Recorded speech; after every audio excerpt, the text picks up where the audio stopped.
I'm on Star's stand at EMO 2019 in Germany, in Hanover.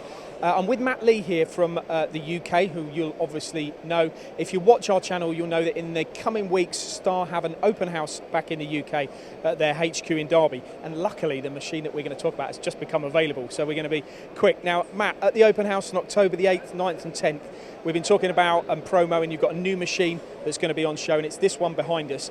Tell us about the new 38. Right, so it's a brand new model, the SX38. So this is an evolution of one of our older machines, the SV38R. So a lot of new features on here. So you've got access to the front of the machine. It's a lot better than before. A lot more power. So this is a machine that is extremely versatile, but for machining complicated parts, correct? Correct, yeah. Yeah. So what was the predecessor to this? What would a Star user have had that was this machine's in the predecessors would have been like the SV38R, which we've been making for many years now. So it's an evolution from that. And what would be the main differences? More powerful? It's heavier? Talk us through some of the features. Yeah, quite a lot of those actually. So it's put on a lot of weight, so it's just shy of 6 tons. So it's a fair weight for a sliding head lathe. You've got 11 kilowatts on both main and sub spindles, so it's a lot of power there. The arrangement of all the tools has changed, so again, it's a lot easier to load, and there's a lot more tooling options available for doing lots of different types of work. And is the 38mm, is that the maximum bar you can go to? Tell me about the guide bush, non-guide bush things. Well, is that what we would expect here too? Yeah, absolutely. So it'll go up to 42mm bar.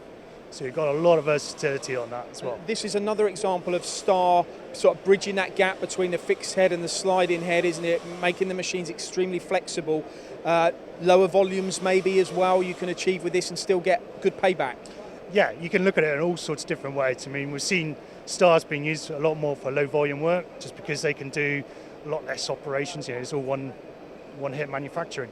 And then when we talk about milling on these machines, have you got that plenty of power? This is where people are starting to score as well these days.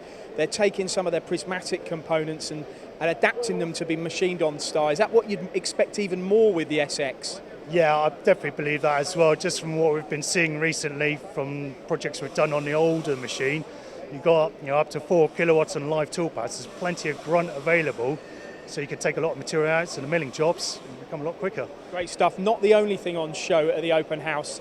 There'll be more videos from here at EMO in the coming days. But as for now, you need to register on the Star GB website if you want to go to their event on October the 8th, 9th and 10th to see this new 38mm machine in action plus more. Thank you, Matt.